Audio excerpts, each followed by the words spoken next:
Allez, let's go. Lui, c'est Chris, un multimillionnaire qui a fait fortune en immobilier. C'est une vidéo, j'aime de patrimoine total 15. Mais pas que. Je me faisais entre 1000 et 1500 euros par mois de vente de caleçons. Et je te conseille de prendre les pop-corn. Je fais 3 saltos arrière, je me regarde dans la glace, je me dis que je suis le meilleur du monde. Car on est parti pour une journée d'anthologie dans son intimité. Le nouveau business que je vise, personne ne le sait encore. Industrie du porno. Oh putain. Salut, c'est Loïc, bienvenue dans cette toute nouvelle vidéo YouTube où j'ai le plaisir de vous retrouver les amis. Je pense que vous l'avez vu, aujourd'hui on a un profil incroyable, on est juste en bas de chez lui, on va aller le rejoindre directement, let's go. Alors Chris, pour commencer, est-ce que tu vas bien? Bah ça va, ouais. Je suis content de t'accueillir. Ok, moi j'aimerais partager un truc à la commune parce qu'ils ne le savent pas. Chris a été l'un de mes formateurs, c'est-à-dire que moi-même j'ai de l'immobilier les gars, j'étais totalement inculte dans le domaine, m'a un petit peu instruit. Donc avant d'être producteur de formation, j'ai moi-même été client et c'est vrai que ça m'a permis de mettre le premier pas dans la liberté financière. Donc c'est vraiment un kiff de pouvoir rencontrer enfin la personne qui a pu mettre ce premier pas dans la liberté, donc c'est cool. Bah moi ça me fait plaisir quand je vois tes résultats. Ouais. Quand je vois, bah c'est aussi grâce à vous. Moi je l'ai appris quand il m'a contacté pour faire la vidéo en discutant. Parce que moi j'avais vu ce que tu faisais sur YouTube, j'avais vu à quel point tu avais bombardé. Et c'est là que tu m'as dit que tu sortais de ma formation et je dis bah moi je le savais pas pour le coup. Donc encore plus content de savoir qu'il a fait de l'immobilier. Maintenant là en réel on va creuser. Derrière il y a une piscine de fou furieux, une vue de fou furieux. Donc ça c'est ta résidence ici en France. Est-ce que tu peux nous dire à peu près ton parc immobilier, qu'est-ce que tu as actuellement? Aujourd'hui j'en ai une petite trentaine à peu près. Une petite trentaine de biens. Tu peux nous rappeler ton âge aussi, c'est important de le souligner. 33, je suis vieux maintenant par rapport à toi et je suis sûr par rapport à toi aussi derrière, tu vois. Le patrimoine immobilier que tu as, tu pourrais donner un chiffre à peu près sur l'ensemble? Patrimoine immo, je crois que je suis à 8-10 à peu près. Patrimoine total, je tourne à 15 à peu près, sans compter la valeur de mes sociétés, sans compter la valeur des parts ou des sociétés que j'ai rachetées aussi à côté. Juste cash et immobilier, je suis à 15 à peu près. Ok, magnifique. Bah justement, je pense que ce parc immobilier, tu l'as pas eu comme ça. Tu as dû forcément faire des business, etc. qui t'ont permis d'acquérir toute cette valeur. Moi, je te propose peut-être qu'on rentre, comme ça tu nous montres l'intérieur et on en dit un peu plus sur le business. Je vous fais visiter. Allez, let's go.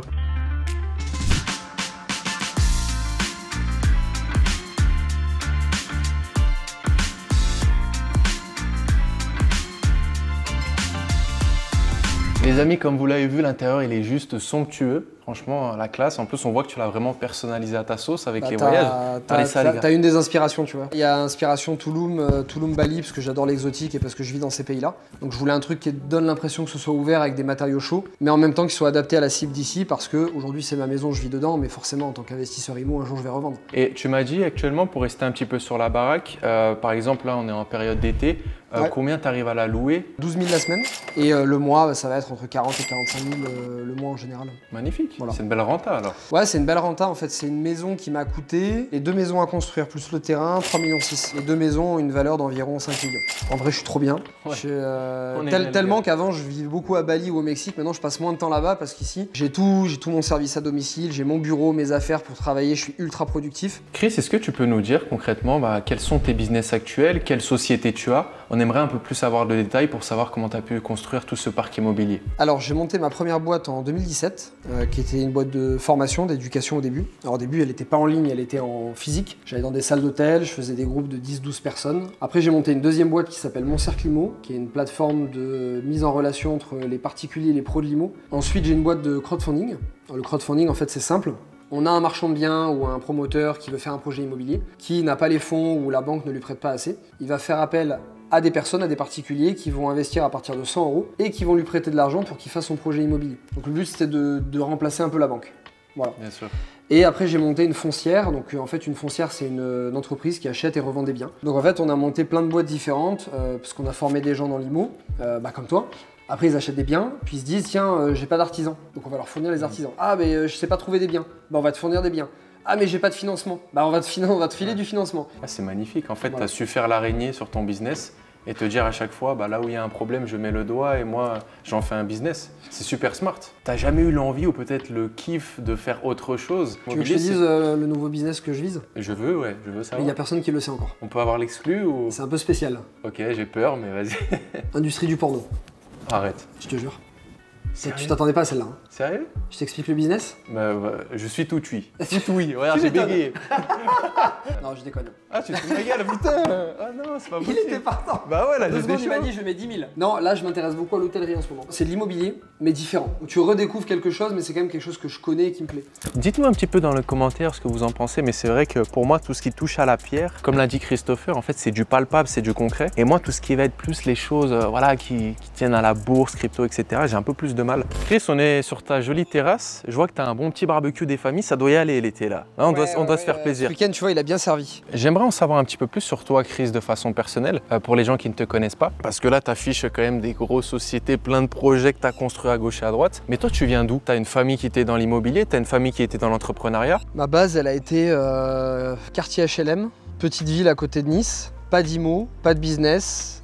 Côté de mes parents, pas d'études. Mon père est orphelin à 9 ans, il a quitté l'école à 14. Ma mère a grandi dans des HLM et mon père est artisan carreleur. Donc dès l'âge de 14 ans, je bossais les étés avec lui dans le carrelage. En fait, moi, quand je voyais ces maisons, c'était pour aller poser du carrelage dedans avec mon père. Et dès que j'avais l'opportunité de poser la question aux clients, qu'est-ce que vous faites dans la vie, je le faisais. Souvent, la réponse c'était quoi? Entrepreneur. Mais je comprenais pas trop, tu vois. Mais juste, je disais, tiens, j'aimerais bien avoir des maisons comme ça aussi. Parce que pour moi, c'était impensable en fait d'avoir une maison ou une voiture comme ça quand j'étais jeune. Et mon premier business, ça va te faire marrer. J'ai vendu des boxers Calvin Klein quand j'étais dans mon lycée. C'est pas une connerie, c'est pas une connerie, hein, je te jure. Okay. Là, la semaine connerie, je me fous pas ta gueule. J'allais à mon lycée, je vendais des boxers Calvin Klein et je me faisais entre 1000 et 1500 euros par mois net de vente de caleçons. Oh putain, t'as pas forcément eu d'exemple dans ta jeunesse. Qu'est-ce qui t'a drivé? Ça a été quoi ce déclic pour en arriver là où t'es aujourd'hui? Plus grande est la tarte dans la gueule que tu t'es pris petit et plus grande est la dalle que tu vas avoir plus tard. C'est aussi simple que ça. Mon père était très strict sur le travail avec nous. À 14 ans, tu voulais bosser ou pas, t'allais bosser avec lui. Te tirer du lit, t'y allais quand même. Bah mine de rien, ça, plus le fait que j'étais gros quand j'étais ado. Ah ouais? Ouais. Tu kiffais le Nutella? Ouais, okay. De ouf. J'en ai chié à l'école. Donc je pense que ça, plus père strict, plus la dalle au travail, plus la valeur de l'argent, parce que je voyais mon père à quel point il galérait pour ramener un peu d'argent, plus je voulais rentrer dans l'armée, j'avais ce truc à l'intérieur qui me dit il faut que tu fasses quelque chose, tu vois. Parce qu'en fait t'es rien. C'est le sport qui m'a sauvé, parce que j'ai commencé à mincir, à être bien dans ma peau, etc. Sinon je t'ai dit, adolescence vraiment de merde. Hein. Et puis bah après je découvre que non, je peux être bon à autre chose, je vends des boxers, et puis après je vends autre chose, et puis après j'arrête mes études et je bosse en gestion de patrimoine, et puis en fait je progresse comme ça. Et c'est quoi aujourd'hui la relation que t'as un petit peu avec tes parents? Mes parents, c'était avec le fait de voyager, d'être libre, mes premières raisons à faire tout ce que j'ai fait. Il y a eu plusieurs phases quand j'ai commencé à faire tout ça. De l'incompréhension, surtout du côté de ma mère, beaucoup de peur du côté de ma mère. Fonctionnaire. Mon père, ça a toujours été vas-y mon fils, fonce. Pas de problème. Sans même comprendre ce que je faisais, mais vas-y. Et en fait, ils ont vraiment compris le jour où ils sont venus à mon premier séminaire, deuxième séminaire, c'était à Lyon en 2018, on avait 200 personnes. C'était déjà beaucoup pour moi à l'époque. C'est là que mes parents, ils ont fait, ah, mais en fait, ce qu'il fait sur les réseaux, il fait pas juste le con en story, tu vois. Ensuite, ils ont compris, puis il y a eu un moment donné, c'est devenu tellement gros pour eux qu'ils ont arrêté de me demander ou de comprendre, tu vois. Et je sais qu'ils m'admirent beaucoup. Mon père, lui, il travaille dans le carrelage. Puis il en arrive à un point où il était en dépression de faire ce qu'il fait. Maintenant, il travaille avec moi. Écoute, merci pour ton partage. Je sais que tu as une superbe voiture. Tu m'as promis de me faire un petit tour en plus. Avec plaisir. Moi, je l'ai vu sur les réseaux. Je suis pas un as du volant, ouais. Il a eu peur là, il a eu très peur. J'ai vu qu'il y a eu un doute, tu vois. Ouais, quand il y a un doute, il n'y a pas de doute. Tu me montres ça? Allez, let's go. On va nous envoyer en enfer, je crois, comme certains disent.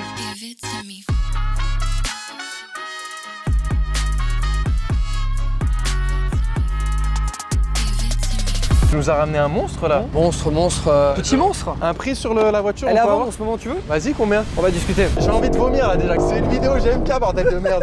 Dis-nous tout, Chris, dans cette sublime voiture là, j'ai envie de savoir, est-ce que tu as une routine précise en tant qu'entrepreneur? Est-ce que tu as un truc spécifique? Il veut pas me laisser poser la question, c'est un truc de fou. Ouais, je me lève à 4h45 tous les matins, je prends un gros bain froid, je me mets des glaçons, ensuite je médite, je fais 3 saltos arrière, je me regarde dans la glace, je me dis que je suis le meilleur du monde. Et là, je suis prêt à bouffer ma journée. Non, franchement, ça me fait chier ces routines. J'ai essayé, hein, j'ai eu des routines pendant plein de temps, plein de moments. À l'époque où c'était la mode du Miracle Morning. Donc ça, moi, j'y crois pas. Parce qu'en fait, ça permet à quelqu'un qui ne peut pas entreprendre ou ne sait pas encore entreprendre d'avoir quelque chose où il se dit, si je duplique ça, je vais arriver au succès. Les gens ont besoin de ça. Tu sais, c'est le côté très scolaire. Quelqu'un qui n'a pas entrepris, qui a besoin de ça pour se dire, putain, si je fais ça, je vais y arriver. J'ai une routine claire, mais c'est ma propre routine. Et il faut que tu fasses ta propre routine. Mais en général, je me lève, je commence à travailler, je fais tout ce qui est urgent avec mon téléphone et tout s'il y a besoin. Les tâches urgentes que je me suis mise dans mes notes. Ensuite seulement, je commence à faire du mailing. L'après-midi, en général, c'est les moments des rendez-vous. En fait, je mets mon cerveau aux choses les plus créatives qui me donnent le plus d'énergie le matin. Sport, quand je suis ici, en France, c'est quasiment tout le temps 17-18 heures. C'est le moment où je sais que je me suis en forme. Parce qu'on a des moments dans la journée où on a plus de force, des moments où on a plus de rapidité, des moments où on a plus de souplesse. Donc ma routine s'adapte en fait en fonction de ce que j'ai à faire et de mes pays. Quelle est ta vision un petit peu de la femme ou de ta relation que tu as aujourd'hui? Tu as peut-être un caractère ou une façon d'organiser ta vie qui est différente? Alors moi ça n'a pas été un problème. Je sais qu'il y a des potes, des gens que je connais pour qui ça a été un problème. En revanche, j'ai eu des fois des copines avec qui les routes sont devenues trop différentes. Mais pas l'entrepreneuriat lui-même, mais plutôt parce que l'entrepreneuriat me faisait devenir un autre homme. Pour moi, ça m'a fait devenir un vrai homme. Je vais dire ça comme ça en fait, en simplifiant. Dans le sens où ta façon de leader, ta façon de gérer un problème, ta façon d'aborder les choses, ta façon d'être positif, ta façon de te battre, le nombre de choses que j'ai obtenues dans ma vie comme ça, alors qu'avant, j'avais pas le même discours, j'avais pas le même charisme, j'avais pas la même façon d'aborder une femme, la même façon de réfléchir, et je ne plaisais plus aux mêmes femmes après. Et là, il y a des gens qui pourront dire, ouais, mais c'est parce que tu gagnais plus d'argent. Et ben j'ai fait les tests. Parce que moi, quand j'ai quitté mon ex, il y a une fille avec qui j'ai démarré, donc qui m'a connu salarié. Quand on s'est quitté, ma première peur, c'était de me dire, la prochaine, elle va s'intéresser qu'à mon argent. Donc, je rencontrais des filles que quand j'étais à Bali ou à Toulouse, qui me connaissaient pas. Et tu faisais le no-name. Exactement. Pieds nus avec un scooter qui vaut 10 balles de location. Et ben je me suis rendu compte que même si je montrais pas d'argent, j'intéressais des filles de plus en plus belles, intelligentes, cultivées, qui cumulaient en fait un nombre d'atouts qu'il n'y avait pas avant. La femme s'intéresse à toutes les qualités que tu as développées en tant qu'entrepreneur. Et comme moi, à chaque fois que je rencontrais des filles, je mettais pas en avant l'argent parce qu'elles savaient pas ce que je faisais. Parce qu'au début, je l'amène pas dans un resto de malade, je l'amène faire un pique-nique. Et ça a suffi pour faire la diff. Ma copine, c'est une artiste, sans prendre de l'argent, Ouais, voilà. Vit au jour le jour, tu vois. Ok. C'est ça que j'adore. Et les gars, prenez en compte, bien plus que de l'éducation financière dans cette vidéo, c'est de l'éducation J'ai séduction. monté une agence matrimoniale. Putain, nouveau business, Chris. Ah, Après le porno, on le monte ensemble. allez, let's go. Vas-y. Écoutez les amis, ce jeune homme nous a emmenés dans son endroit préféré, L'antre. où il va tous les jours, l'antre. Ouais. Je sens qu'il va me tuer les gars, parce que là on est sur du quoi? Pur crossfit tu m'as dit? Ouais, tu m'as dit que t'avais du cardio. On va voir. Let's go, on est parti. Il sait pas encore, mais je vais le défoncer. T'inquiète pas, Loïc, ça va bien se passer. On va voir ça.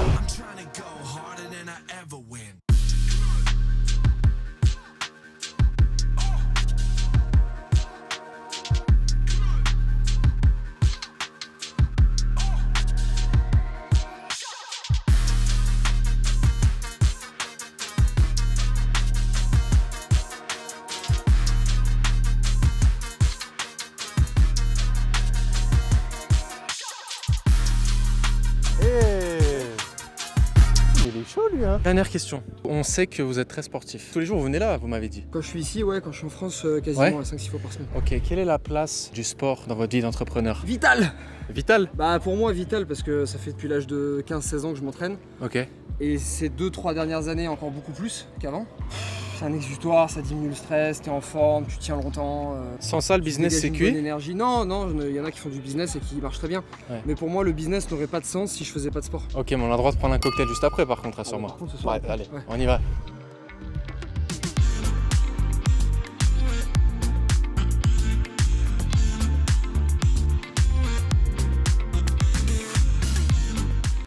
Mes jeunes loupards, bonjour à tous. J'ai passé une nuit exceptionnelle ici, auquel le lit était ultra confortable. On va aller rejoindre en bas notre ami Chris qui a dû également se réveiller. On commence cette deuxième journée les gars, je vous emmène avec nous. Venez, notre ami est bel et bien réveillé je crois. Bonjour monsieur. Comment tu vas? Bien remis? Ça va, bien dormi? Ouais, on a été sage, Ah ouais, tranquille. heureusement, on a du taf. Hein.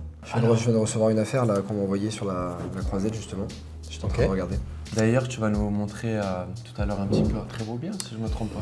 Exactement, bah bien sur la croisette. Est-ce qu'on peut parler de ce fameux projet qui arrive à la fin de l'année? Ça a l'air d'être un truc de fou furieux. Tu peux nous en dire un petit peu plus? En fin d'année, on organise un événement qui s'appelle le The Project. C'est le 14 décembre à Paris. Et la particularité de cet événement, c'est que la journée, on va avoir des conférences entrepreneuriales, d'investisseurs, sportifs de haut niveau, artistes, bref, des personnes qui ont des vies extraordinaires et qui ont des choses à nous apporter. Et le soir, on fait un vrai festival de musique. Et déjà, moi, j'aime bien les deux mondes, donc j'avais envie de me faire plaisir et de réunir les deux mondes. Et parce que ces dernières années, j'ai été dans plein d'endroits. J'ai fait la fête à Ibiza, à Mykonos, dans les plus beaux endroits. J'ai été à Toulouse, beaucoup, je fais la fête là-bas. Et en fait, le nombre de personnes, d'entrepreneurs, mais vraiment costauds que tu rencontres. Et tu vas faire la fête, tu vas discuter avec un mec, et puis d'un coup, il se dit « Ah les gars, je vous régale toute la table », et puis tu discutes, et le mec, il pèse 200 millions. Et là, tu es là, te bois un coup avec lui. En fait, la relation que tu crées quand tu as de la musique, tu bois un coup, allez viens on rigole, on danse ensemble, c'est pas la même que quand tu dois prendre rendez-vous avec quelqu'un dans un bureau pour essayer d'avoir un partenariat. En fait, tous les entrepreneurs et surtout les plus jeunes, tu vois, qui sont,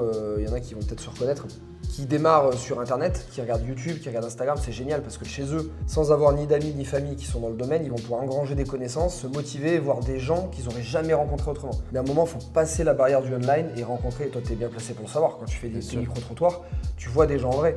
Tu arrives à avoir des numéros de téléphone, tu me l'as dit hier, des gens que tu peux revoir, des gens avec qui tu as des idées de business. Donc le potentiel de ton business et de ta vie n'est pas du tout pareil quand tu vois des gens en vrai par rapport au fait de les voir juste sur internet. Et la particularité, c'est que j'organise avec M6. En plus. Très bonne expertise sur l'événementiel, visibilité incroyable. Entre septembre et décembre, il va y avoir de la visibilité sur M6, sur d'autres médias aussi. On a booké une bonne quinzaine d'intervenants qu'on n'a pas annoncé encore parce que le truc c'est qu'on annonce très peu d'informations et on les dévoile au fur et à mesure des vagues de vente. Tu vois, on a ouvert sur plusieurs vagues de vente. Février, mai, prochaine c'est septembre. Prochaine, on va annoncer quasiment la totalité de l'événement. Dernière vague, on a juste dit qu'il y avait Caroline Receveur, Anthony Bourbon, Benoît Saint-Denis et Thomas Rebaud qui a monté une boîte qui s'appelle Miro, qui est une des 20 licornes françaises aujourd'hui, qui est une boîte cotée à 1,2 milliard, 1,3 milliard, quelque chose comme ça. Donc pour le moment, c'est les 4 speakers qu'on a annoncés. Ensuite, en septembre, on va annoncer des DJ qui sont cool. Je t'ai donné quelques tips hier, tu vois, quand tu allais en écouter de la musique. Ça va être un événement incroyable. Et l'autre truc aussi, de fou, c'est comme j'aime bien les pays exotiques, on a créé une vraie immersion à l'intérieur exotique. C'est-à-dire que les gens ils vont rentrer, ça va être un 14 décembre à Paris, et les gens ils vont rentrer et dedans il va faire 20 degrés, ils vont avoir l'impression d'être à Bali, d'être à Marrakech, d'être à Touloum. Ça stimule aussi, c'est l'été, les gens ils boivent un coup, il y a du soleil, ils sont en short, mine de rien ils sont plus cool, plus détendus que quand c'est en hiver, tu vois, ils font un peu plus la gueule et tout. Et bah tout ça, ça va contribuer à ce que les gens ils se sentent on est bien, c'est un peu une ambiance un peu fête, un peu cool, mais en même temps on apprend plein de choses. Du coup, tu discutes avec les gens plus facilement et le but, c'est de te faire un réseau qui soit incroyable et d'apprendre aussi par les intervenants qui soient là. Alors, si tu veux venir, tu es le bienvenu. On réouvre les ventes à partir de septembre. Donc, ça sera à partir de la 3e semaine de septembre. On ouvre par une semaine, ensuite on ferme et ensuite on réouvrira une dernière vague de vente en novembre. À chaque fois qu'on ouvre une nouvelle vague de vente, on donne plus d'infos et on augmente le prix. Tu peux me suivre sur The Project Festival. Dans le compte Instagram, tu as le lien en description. Tu peux aller accéder à la page de vente, tu as toutes les informations. Et après, dessus, tu as le programme, tu as la vidéo, trailer, tu as tout. À Diète, nous on y sera. Si vous voulez partager même avec nous et avec tous les entrepreneurs et les guests qui seront présents, avec grand plaisir les gars. Et ce que je t'ai pas dit, c'est une petite surprise, mais je vais la dire dans la vidéo. Étant donné que tu aimes bien faire des micro-trottoirs, tu aimes bien aller rencontrer des entrepreneurs et partager ça sur ta chaîne. Carrément. On va faire un truc. En fait, le vendredi soir, je donne accès à une vingtaine de personnes qui sont en formule black, donc ils payent 10 000 €, ils ont un truc vraiment très exclusif et très luxe. Ils vont avoir un dîner privé avec une grosse partie des speakers, les meilleurs. Il y aura des gens Anthony Bourbon, Caroline Receveur, il y en aura d'autres. Des invités de marques très prestigieux, des directeurs de fonds d'investissement, des personnes qui ont des boîtes à plusieurs centaines de millions. Et donc, comme je sais que tu aimes bien interviewer les personnes, etc., bah, tu pourras venir à ce dîner et on va aller visiter en fait tous les backstage de l'événement en train de se monter. Il y aura M6, il y aura une conférence de presse, il y aura des gens de la presse, il y aura des gens de la télé, il y aura plein de gens différents. Et donc tu pourras venir avec ta caméra, ou avec ton vidéaste, avec Walid. Et avec Walid ici, et c'est ça. Et tu pourras aller les interviewer ce jour-là et même pendant le samedi, la journée, je te donnerai accès au salon VIP, même au salon là où les speakers se font maquiller, se préparent, comme ça tu pourras les interviewer et tu vas faire un contenu qui sera ouf. La chance, tu peux la prendre. Mais ceux qui n'ont pas eu le temps, qui peuvent pas venir, etc., bah tu auras un petit morceau par les vidéos. Mais c'est un truc qui se vit, quoi. Faut que ça se vit, il faut aller rencontrer des gens. Et c'est avec les rencontres que tu arrives à faire exploser tes business, tes mentalités et tout le reste. On enchaîne? On va visiter l'appartement? Tu vas nous montrer ça? Ouais. Allez, c'est parti. Let's go.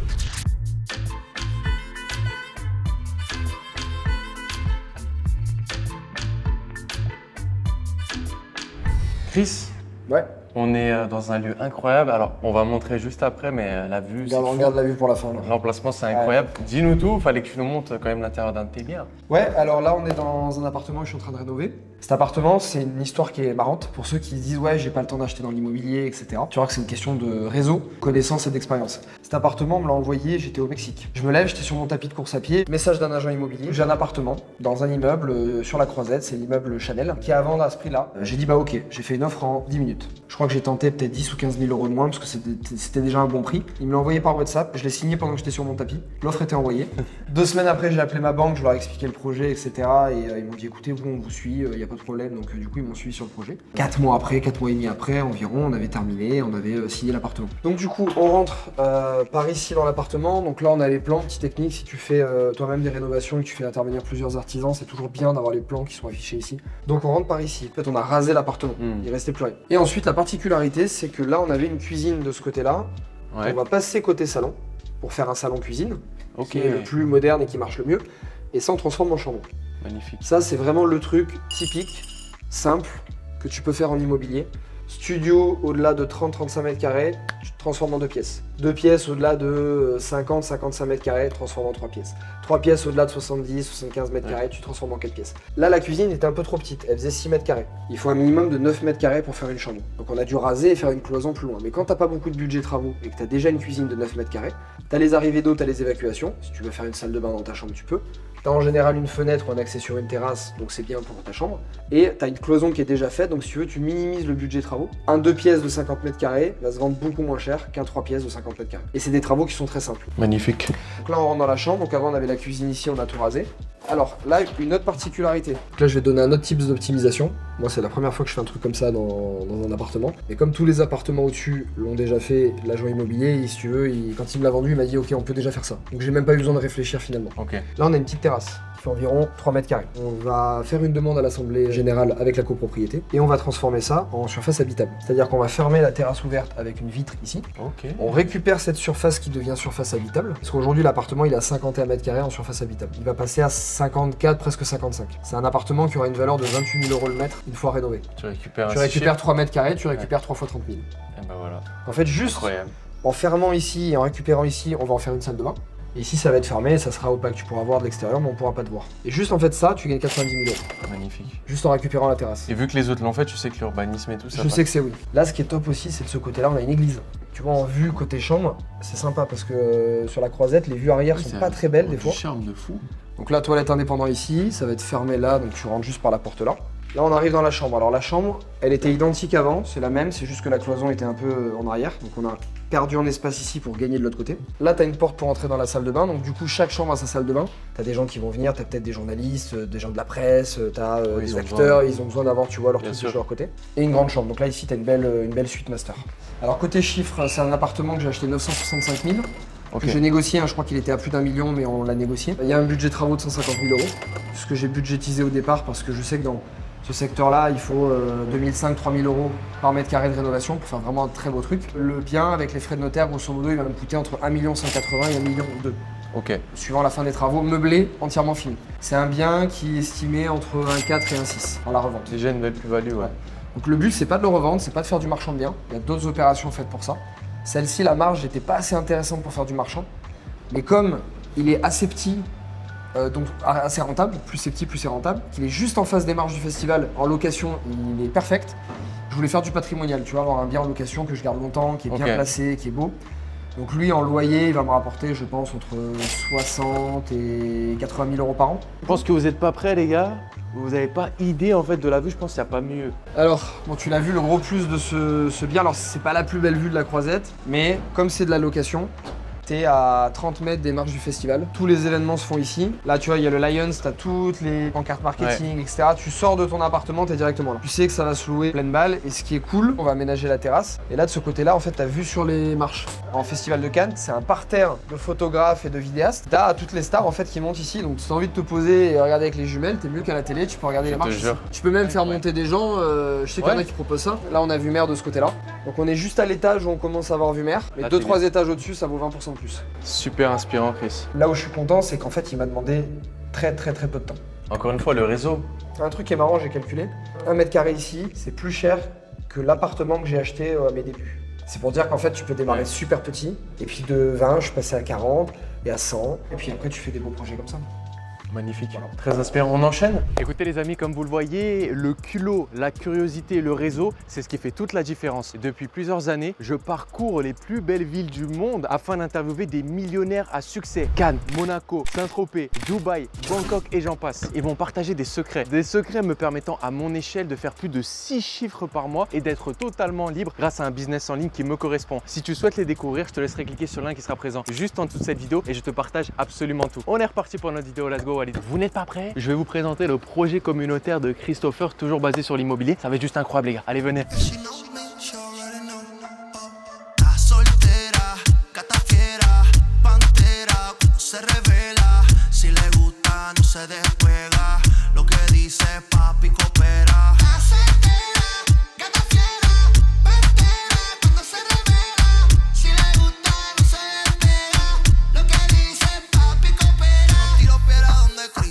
On termine sur une pépite. On termine sur un beau projet, ouais. Incroyable. Franchement, vous avez vu en image, c'est juste sublime. Tu peux nous détailler un petit peu qu'est-ce que tu as fait encore, une fois de plus? J'ai pas la prétention de dire j'ai fait, mais en fait cette maison, c'est une maison qui a été rénovée par un marchand de biens. Elle avait besoin de financement. La banque ne lui prêtait pas pour faire ce projet. Le but c'était d'acheter cette maison, la rénover pour la revendre, pour faire une plus-value. La banque lui prêtait pas, donc en fait elle est venue nous voir, nous, donc Tokimo, c'est une plateforme de crowdfunding, pour qu'on puisse la financer. Donc en fait qu'on fasse le boulot d'une banque tout simplement. Nous on venait juste de lancer la plateforme, donc en fait ce projet c'est notre premier projet qu'on a financé avec Tokimo. Et là on a fait une inauguration, donc il y a tous les entrepreneurs qui ont fait le projet. Et nous Tokimo c'est le premier projet qu'on termine. Parce que ça fait 1 an qu'on a monté la boîte, c'est tout récent. Elle a déjà fait plusieurs open marchands de biens avant, elle va en faire d'autres et le but c'est de continuer à la suivre. Et du coup, ce projet-là, ça permet à n'importe quelle personne qui n'a pas forcément le budget ou la possibilité de faire un crédit de pouvoir investir dans ce type de projet immobilier. Ouais, en fait, ça redistribue un peu les cartes parce que la banque, elle va t'exiger de l'apport, elle va exiger beaucoup d'expérience, elle va exiger voire même des garanties, que ce soit cautionnaire, etc. Et c'est assez compliqué, surtout quand tu veux démarrer en tant que marchand de biens, si t'as pas beaucoup d'argent, beaucoup d'expérience, c'est compliqué. Nous, on va laisser une possibilité en plus. Alors, on demande aussi de l'expérience parce que pour nos investisseurs, il nous faut de la sécurité. Bien sûr. Si demain, un investisseur qui veut mettre 1 000 € dans un projet, il faut qu'il sache que le marchand, il a de l'expérience. Mais on va être plus flexible qu'une banque qui va avoir quelque chose de très carré et qui va pas vouloir en sortir. Et donc, du coup, on lui a fait confiance et on lui a prêté. Et aujourd'hui, on a prêté pour environ 8 à 10 millions d'euros de projet depuis 1 an. Une dernière question avant de finir cette belle journée, Chris. T'es super inspirant, je pense que les personnes pourront en témoigner. T'es un des meilleurs profils qu'on a eu sur la chaîne à mes yeux. C'est quoi la suite? Tu te vois comment dans 5 ans? Toujours dans l'immobilier? Est-ce que tu pourrais nous donner ta vision un petit peu par rapport à toi? L'immobilier, c'est ma vie, j'adore. Je vais faire des projets de plus en plus beaux. Je t'ai parlé peut-être de l'hôtellerie, demain ça sera peut-être autre chose, mais des projets de plus en plus beaux, de plus en plus luxueux. J'ai plein de perspectives, j'ai aussi envie de me faire plaisir. Tu vois, j'ai atteint un certain niveau de cash, je m'étais toujours dit, dès que j'atteins 10 millions, je sais que je peux mettre ma famille à l'abri, je peux avoir le même niveau de vie qui me convient, je peux prendre plus de risques, me faire plus plaisir, faire des projets comme The Project où je me dis, en vrai que ça fasse de la marge ou pas de marge, oui c'est le but c'est d'en faire pour qu'on soit confortable. Et toi ça te fait kiffer? Mais si ça en fait pas, ça me fait kiffer de faire un truc qui est nouveau, de réaliser les plans, de voir les 3D qu'on va faire, d'amener les gens et qu'à la fin les gens ils disent putain on a vécu un truc de ouf, tu vois. Bien sûr. Ça me fait kiffer. Donc le but c'est de développer cette marque The Project en France, pourquoi pas à l'étranger aussi, de continuer à développer mes entreprises et avoir des entreprises qui soient connexes toujours à l'immobilier pour aider mes clients. Et le reste, garder un niveau de vie où j'arrive toujours à vivre 4 à 6 mois par an à l'étranger. Je fais mes 10 heures de sport par semaine, j'ai un rythme de vie de sain. Et je m'éclate de temps en temps à faire la fête et je profite de mes potes, ma famille. Et voilà, ça me va. Magnifique. Chris, on a passé une journée mémorable, 2 jours mémorables. Je te remercie beaucoup pour ton temps. Bah écoutez les gars, c'était franchement très content de vous avoir reçu. Ouais. J'ai adoré tes questions, l'énergie que vous aviez, même la curiosité que tu as en dehors des vidéos. Parce qu'il ne met pas tout en vidéo, mais on a fait 2 heures en voiture là, pendant 2 heures, il m'a posé des questions sur le business, sur son patrimoine, comment on le gère. Les gars, on en profite. Non mais t'as raison, il a cette curiosité naturelle. Et c'est pas pour rien que t'es là où t'en es, hein. Je te le dis, c'est que... D'ailleurs, Caroline, le marchand de biens qui a fait le projet, le suit aussi sur les réseaux. Okay. Et en fait, t'as une curiosité naturelle, tu veux toujours creuser, aller un peu plus loin, et ce qui fait que tu t'enrichis chaque jour. Bah, s'il y a bien un truc que vous devez prendre de Loïc, franchement, c'est ça. Prenez son naturel, cette envie d'oser demander aux gens ce qu'ils font, ce qu'il fait dans la rue, faites-le avec les gens, servez-vous de ça. Et il n'y a aucune raison que vous n'atteigniez pas son résultat, voire je vous le souhaite que vous le dépassiez ou vous me dépassiez aussi. Carrément. Merci beaucoup Chris pour ton temps. On leur dit à très bientôt sur YouTube. Toi, ta chaîne aussi, ils peuvent te suivre? Ouais, sur Instagram, tu me suivras plus facilement sur Instagram. Elle est magnifique. Voilà. Les amis, on vous souhaite une excellente journée ou une excellente soirée. On vous dit à très bientôt sur la chaîne YouTube. C'était Christopher et Loïc. Prenez soin de vous, la famille. Ciao, ciao à tous. Ciao les gars.